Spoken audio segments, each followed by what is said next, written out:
Hello folks, my name is Karif, and today I'll give you every tip and trick you need to know to have a stronger start in Guild Wars 2. Let's get to it.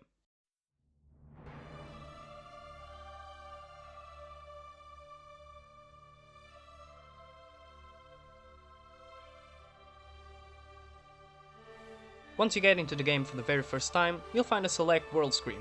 This only matters for World vs. World, which is an open world PvP game mode, different from the global and cross worlds PvE maps. It's also worth noting that your very first world transfer is free, just in case you want to change that later. As for character creation, I'll leave all that to you, from race to personal story choices. These are for roleplay purposes only, and your race won't affect your overall gameplay, while the choices will impact your story chapters up to level 40. And the choices you make within those chapters will define your story from level 40 to level 80. As for classes, I advise you to choose the one that appeals to you the most, and don't be afraid to try other ones. These greatly impact your gameplay, as there are no two classes alike.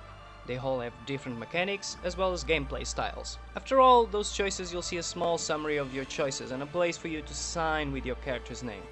Then you watch your character's intro cutscene. I am Norn. I am Sylvari. I am a Char. I am a Sora. Once you get into the actual game with your newly created character, you'll be on your race's tutorial. They are all different from each other, but they all function the same kind of way, and take very few minutes to complete. So let me guide you through it.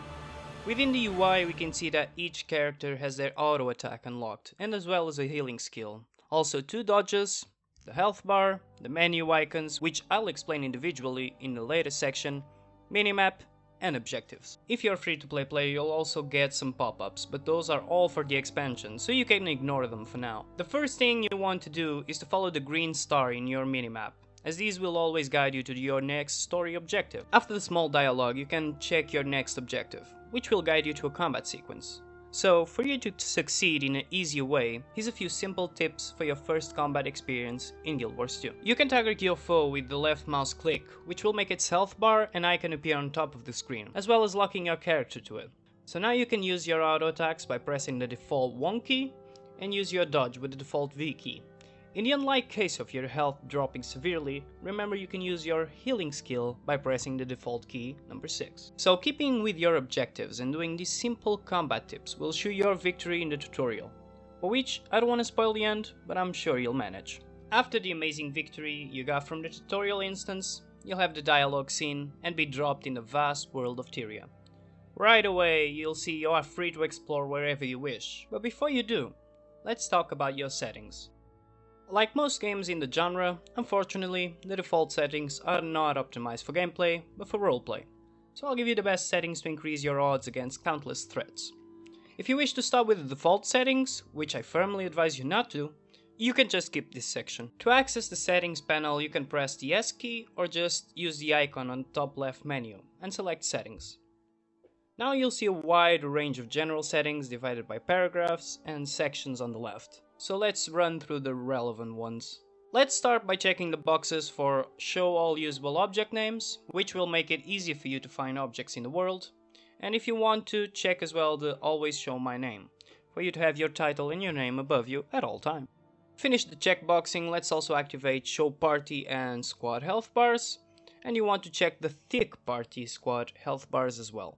I also advise you to see the combat movement paragraph further down, where you can either keep or deactivate a double tap to evade, but please uncheck the disable area effect rings. You want to see the boundaries of the skills, either be it from your skills or from the opponents, so that you can better identify them.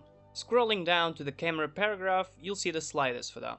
The most important one being the vertical position near at max and the field of view being at max as well, so that you get maximum vision range, which is huge in any type of content for this game. Clicking in the second icon of the divisions will show you the graphical options where we want to adjust a couple of things. Starting with reflections, those should be disabled. This is due to the engine, where reflections consume a lot of the engine power and will take a toll on your computer. With shadows and shaders, you either want to keep them at lowest option or the one above it. These will increase your FPS all around. And to finish the graphical options, we have the character models limit and quality. The limit determines the amount of players you'll see, while the quality is how many of them will fully render without default models. That being equipments, outfits, skins, miniatures, etc. So there is a golden ratio which for me has always been low for exploration and instance content, or in open world and meta events I'll adjust to lowest. The last thing I want to show you in the settings is keybinds and some rebinds. You can access those in the control options division, which is the mouse icon. These are always for your own preference, but I do advise you to change them as the default ones are proved not to work very well when it comes to efficiency. So here are mine on the screen right now in case you want to use the same. And that completes our settings. Now I want to incentivize you to explore and try out the new ones. Feel free to tweak them to your liking, and if you find anything that works better for you, leave it in the comments so that we can all help each other out. My next guide is for exploration and progression, so keep an eye out for that as it is coming very soon. Thank you all for watching. If you enjoyed this quick introduction guide to Guild Wars 2, leave a like and subscribe as that helps me out personally a lot. See you on the next one and have fun. Heroes come together in glory,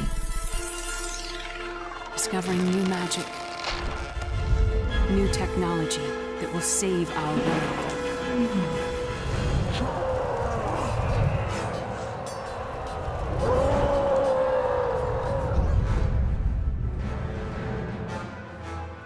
It is time for legends to become real.